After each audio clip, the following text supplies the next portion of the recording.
On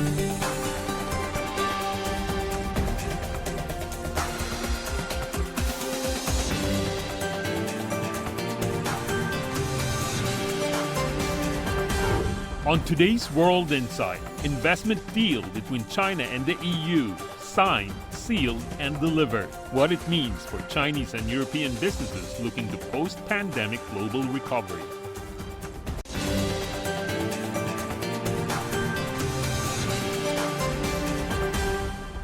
Here is our host, Tian Wei. Hello and welcome to World Insight. I'm Tian Wei in Beijing. Although it took 7 years to negotiate, the comprehensive agreement on investment between China and the European Union is a watershed deal amid a deadly pandemic and its far-reaching economic toll. The agreement is seen as a testimony to enduring EU-China cooperation, a recognition that rebuilding the post-pandemic world economy will need a reliable lifeline of job growth through trade and investments. It's a strong indicator, many say, of the resilience of China-EU economic relations. So what industries do the investment agreement open up? How does the investment deal stack up in a most challenging business environment? What do details of the deal mean for both the European businesses in China and Chinese businesses willing to invest in Europe? Let's turn to our panelists from both sides.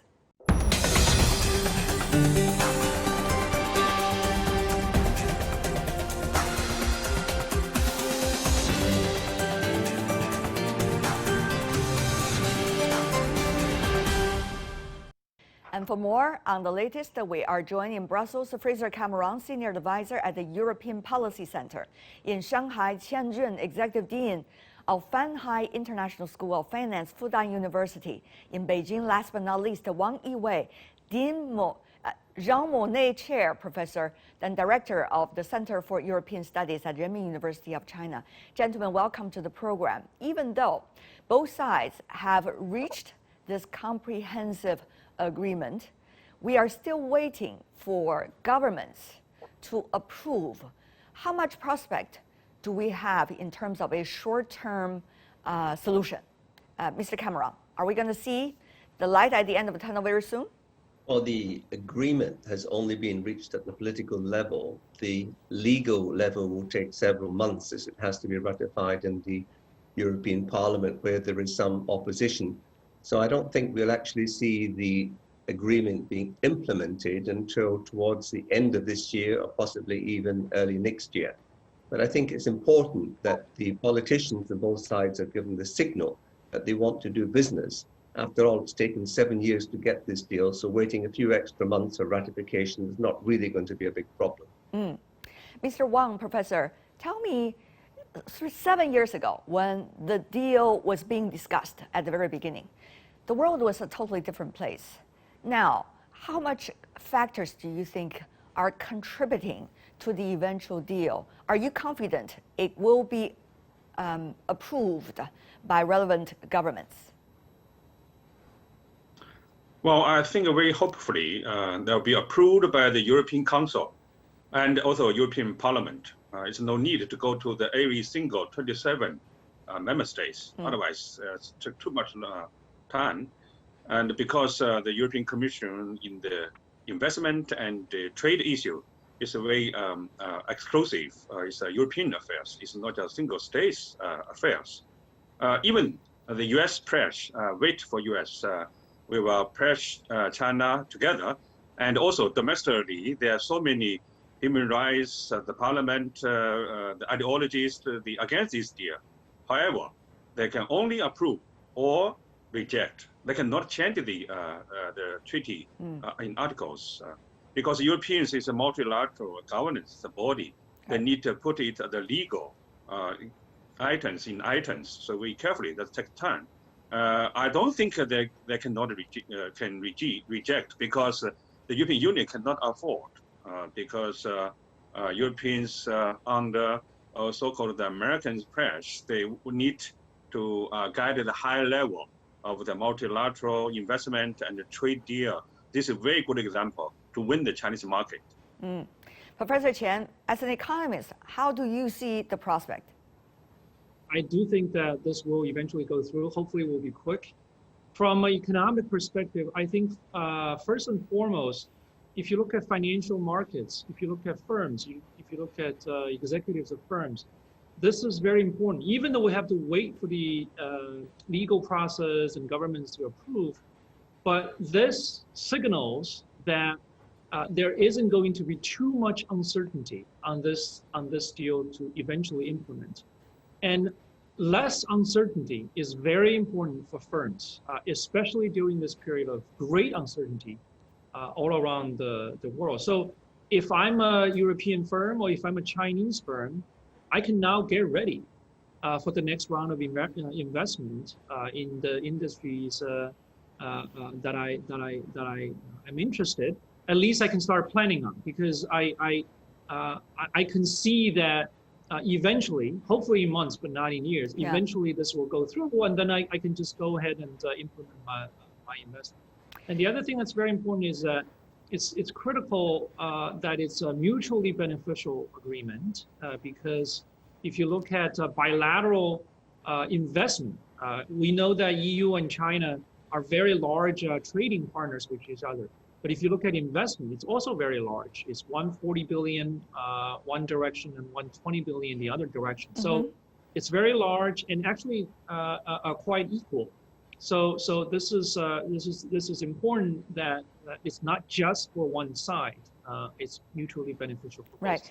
I really hope, with your help, we will be able to divide the topic into several areas. For example, about its geopolitical, geoeconomic, and certainly other impacts.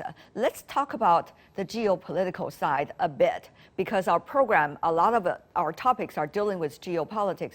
Mr. Cameron, what we have seen over the past few hours, Washington, D.C., really has made the world appalled about what's going on in that part of the world. Now, this might sound like a bit far away from what we are talking about today, which is a China-EU trade agreement or comprehensive partnership agreement, but it's not, because we are trying to figure out where the world is going, where the wind is blowing. So, Mr. Cameron, tell us more from the European perspective.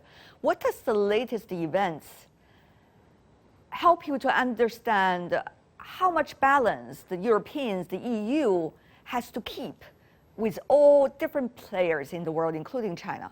Well, the European Union is the largest trading power in the world, and the European Union's two biggest trading partners are China and the United States. So obviously, Europeans are appalled at what was going on overnight in Washington. I think it's a broad consensus that they hope the Biden administration, when it takes office in 2 weeks, will be able to open a new chapter, both in transatlantic relations and restoring some faith in multilateralism. Because this triangular relationship between the EU, the US, and China is really incredibly important for the future of global cooperation.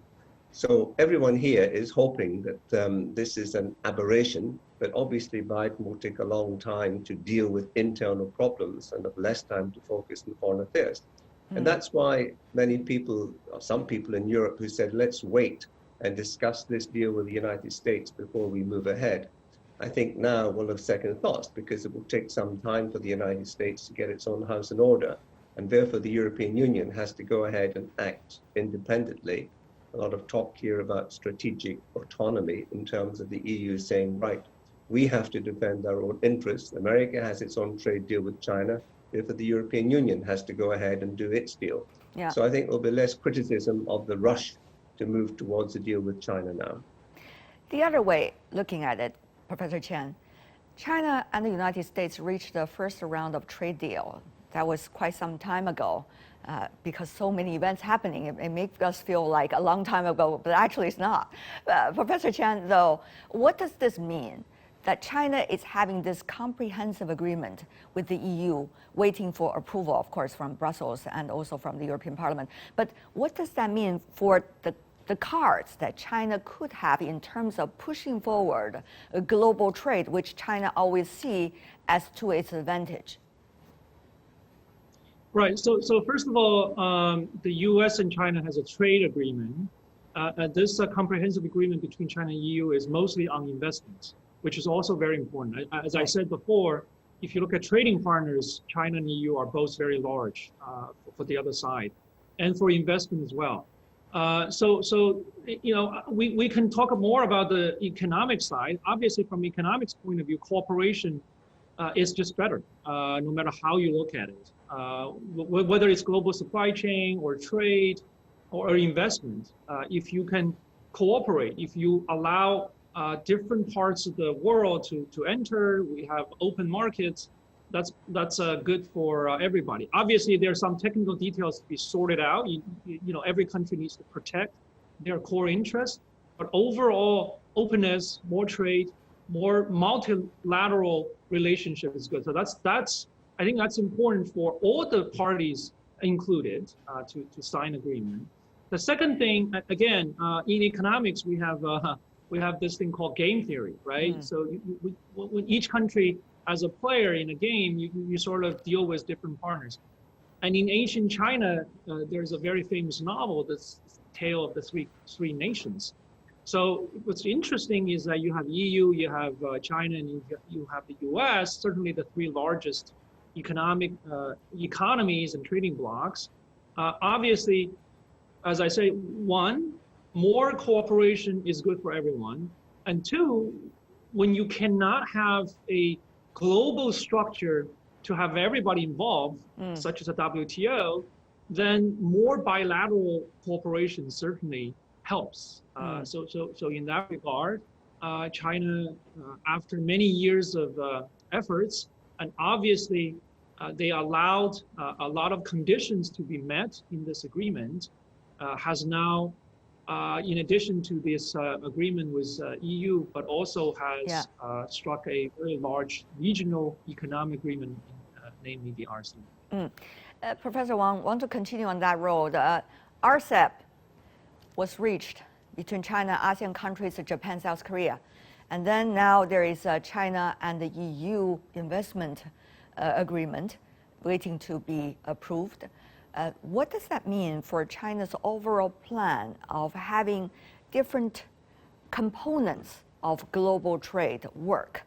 And certainly China has also been talking about interested into CPTPP right now, pretty much an area that Japan has been working on together with some of the developed economies. So how do you see these different components putting together for China's overall geoeconomic roadmap?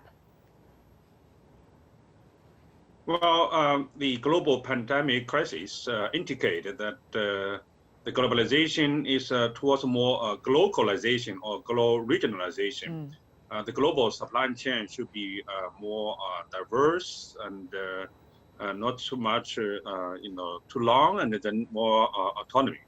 So every country, I think, hurry up in for global regionalization. That's the reason RCEP finalized. So I think this is also push European Union to reach the deal with China, because the thing about European Union will be, more worried about the global supply chain more narrowly in the Eastern Asia, particularly for China and Japan, all the major partners of European Union. And for China, the global supply chain, we should also focus the three pillars. The first pillar, of course, is Asia. China is a hub of manufacturing, also integration. And the European Union as Germany as a manufacturing power, and the United States in the NAFTA 2.0. So these three pillars are the driving forces for the globalization. And in China, we had felt the threat of decouple with the United States of the even new Cold War. So we very, very happily focused on the relation with the European Union through the Euro-Asia continent, so mutually connected. So this is very important for China to get the power in the high level open reform, and also high level the multilateral investment and the trade deal. When it comes to an agreement, Mr. Cameron, there's always who is the biggest winner, who is the less winner, who is actually losing more ground in terms of negotiation. Some suggest this deal should not be looked at in that with that angle. What's your suggestion? Well, every deal is a compromise. Both sides start with their aims and usually meet in the middle.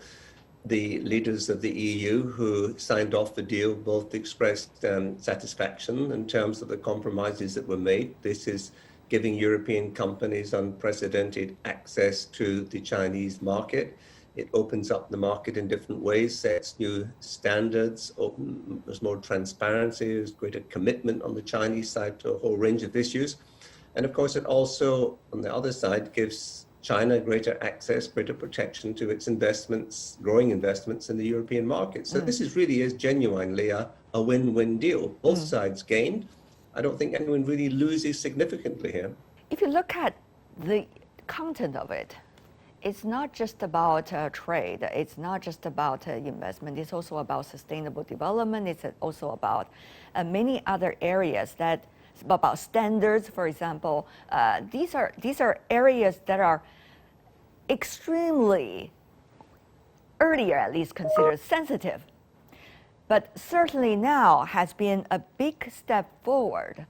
Professor Chan, some say this is similar, or probably even more than the deal China signed with the WTO when becoming a member of the WTO. What's your take? So I guess WTO was still very unique in the sense that it was a global organization and was obviously exposed after entering the WTO. The Chinese economy really stepped into another gear. This is similar to that in some regards. If you look at the press, both in China and in Europe, there's a couple of areas that China agreed to. One is labor protection, and the other one is environment, including environmental standards.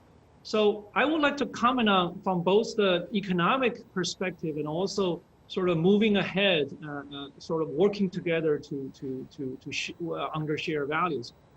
It's important to understand that EU for the most part, you have very developed nations. China, even though some parts of the country have developed very well, it remains a very large emerging countries.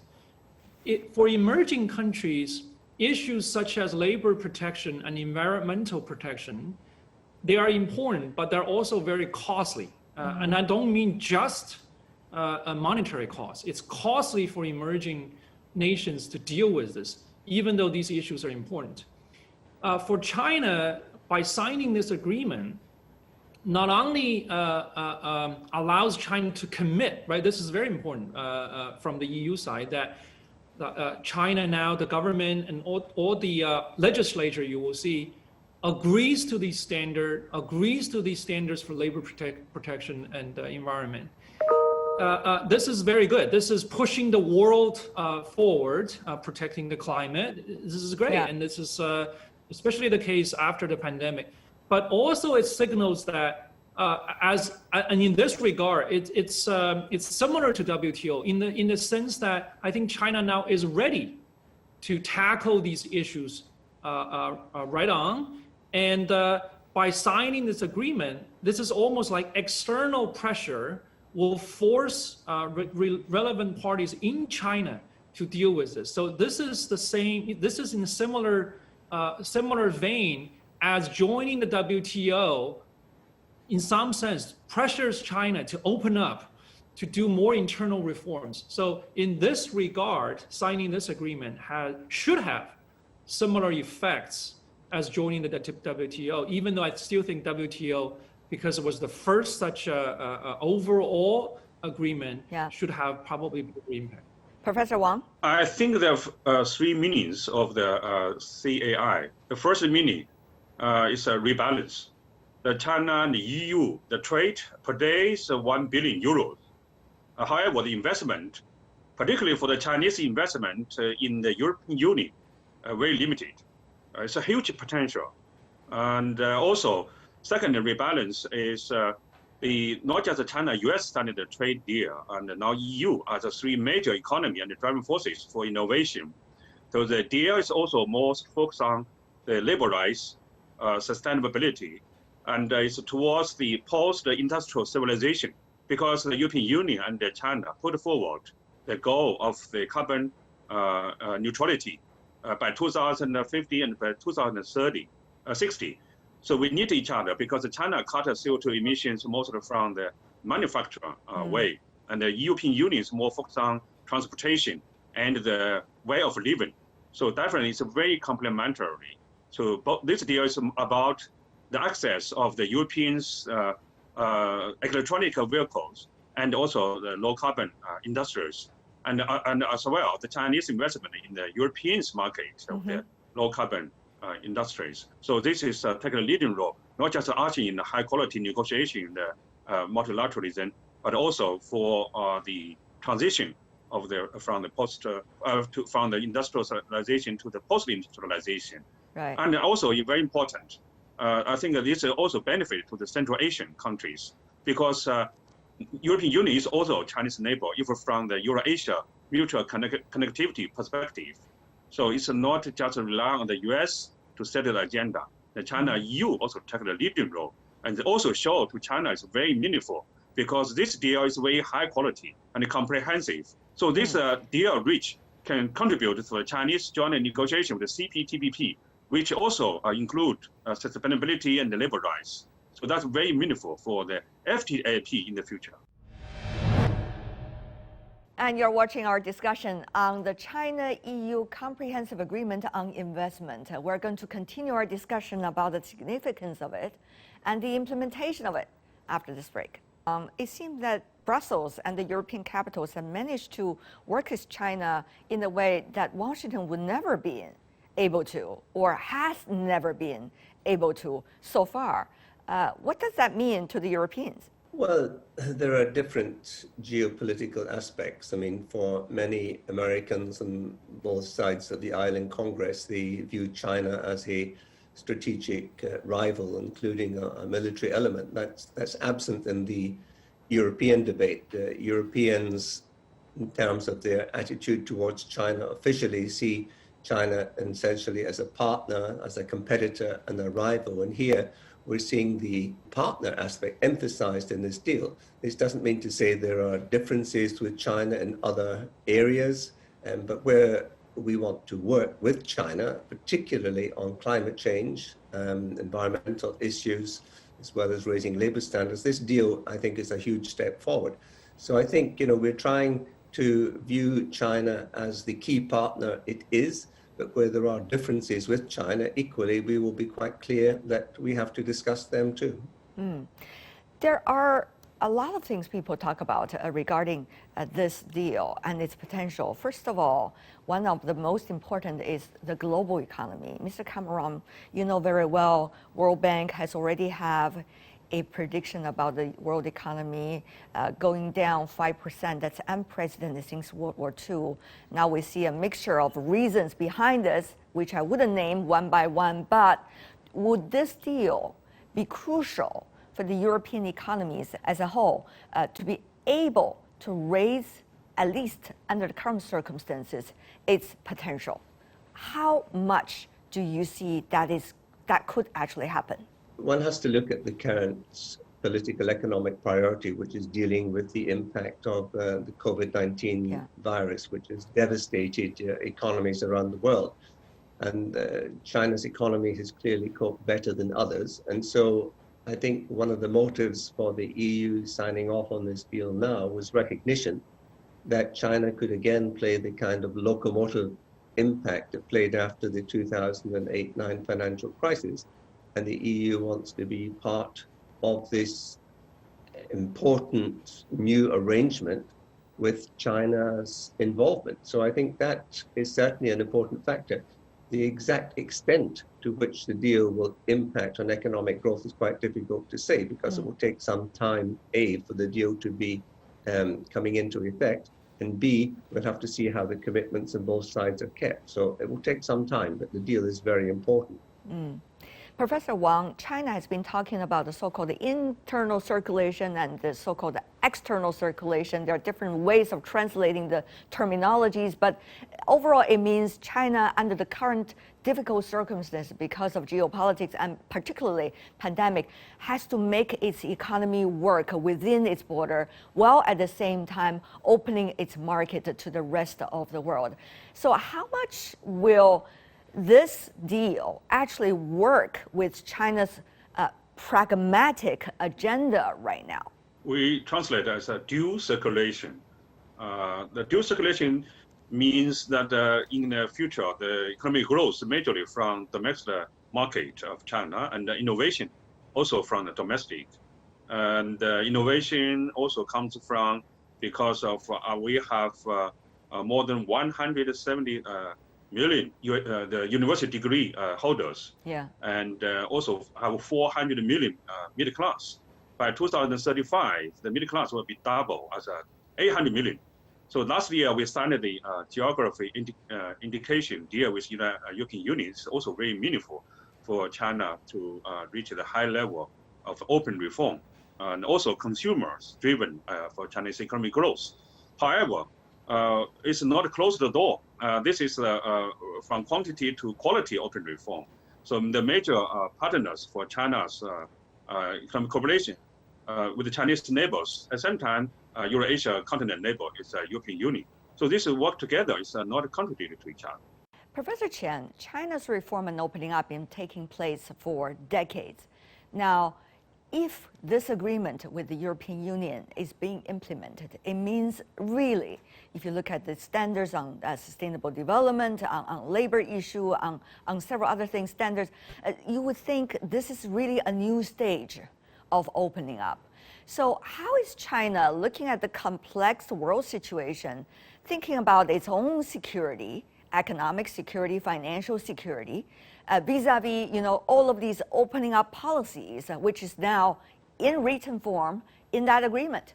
Again, let me add to this my own interpretation of consistency between this type of agreement and the dual circulation, right?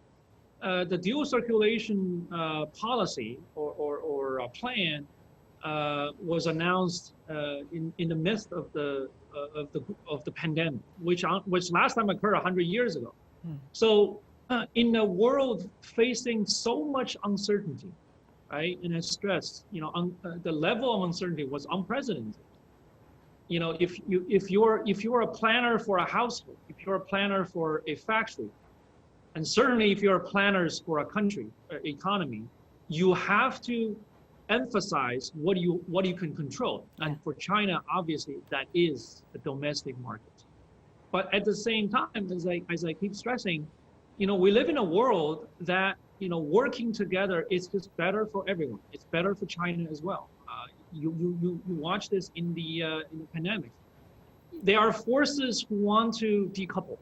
But actually decoupling is very costly. Even if a country sponsors firms to leave China, for example, firms still have to think hard on how do you decouple? So and also same thing for China. It can learn a lot from working with EU countries and firms. Certainly the global market, the Chinese market is big, but certainly, if you add the EU markets on top of the Chinese market, it's bigger. Signing a comprehensive agreement from the economic perspective is a win-win for both EU and China. Now, the question raised is important, right? From China's perspective, it needs to protect domestic interests. But as I already said, issues such as labor protection and especially environment protection is now not the core question of one country, really. I mean, it's the question for mankind. And we know that this cannot happen without the cooperation between EU, China, and the US, for that matter, and obviously all the countries. So this is really encouraging. I mean, you look at this and you look at what's going on in the world. You say that this is why it's more than an investment agreement. The two very large groups of economies agree on environmental protection standards. I think China will find it still challenges ahead to do this. As I said, it's going to be costly. It's not that easy for all industries just to switch from a traditional production line to an environmental friendly line. But it's necessary, it's good for societies, and also for the stage of China's economic development. Right. They also need to upgrade. So in that sense, again, this is very good.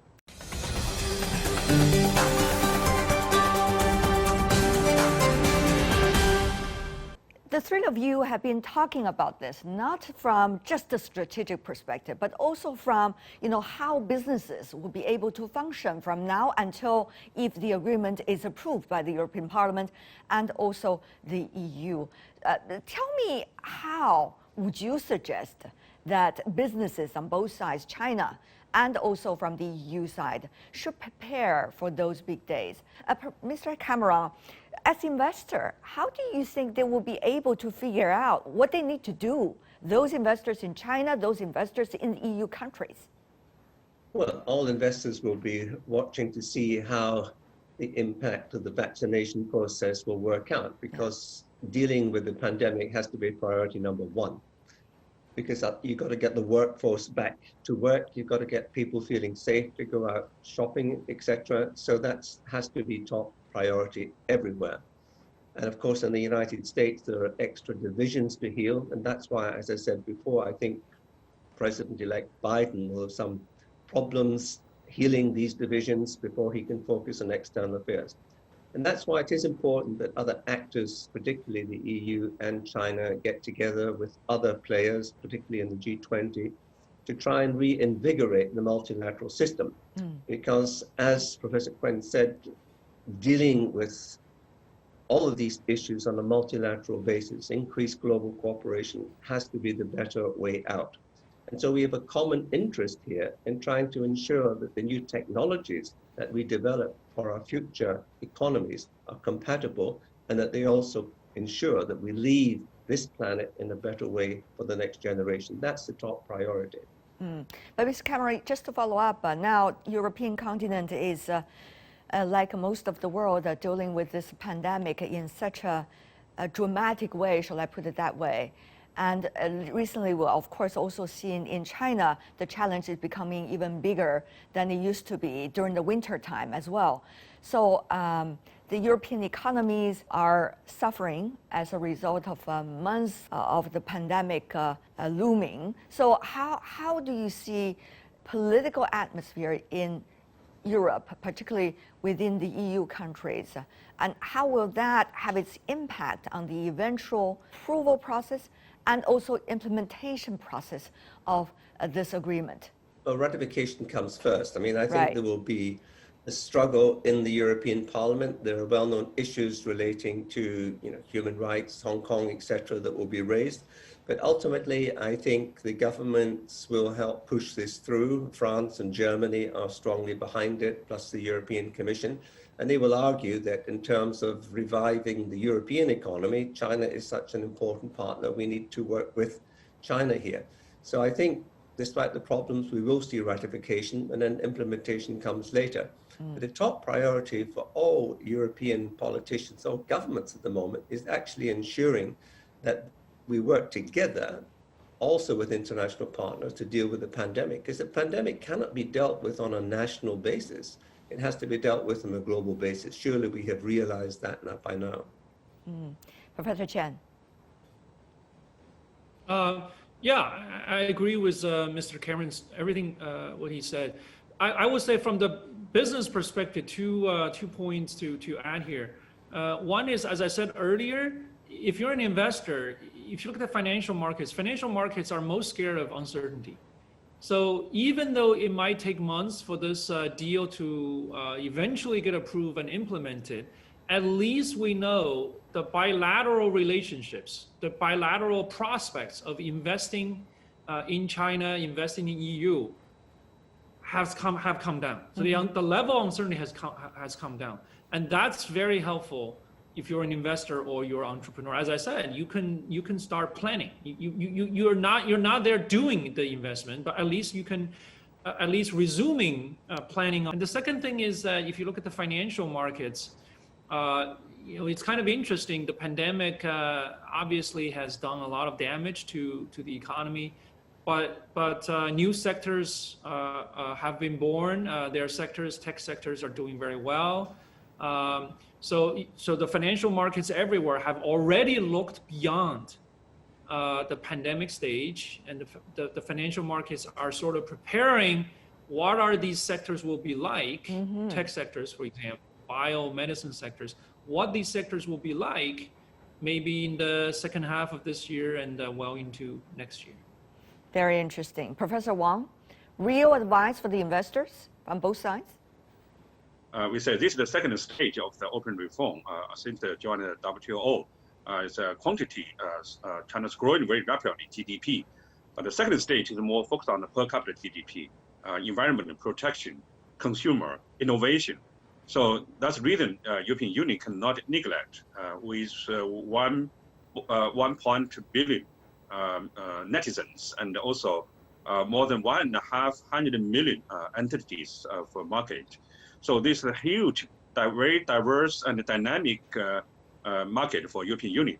But for China, European Union also is a very important partner for cooperation.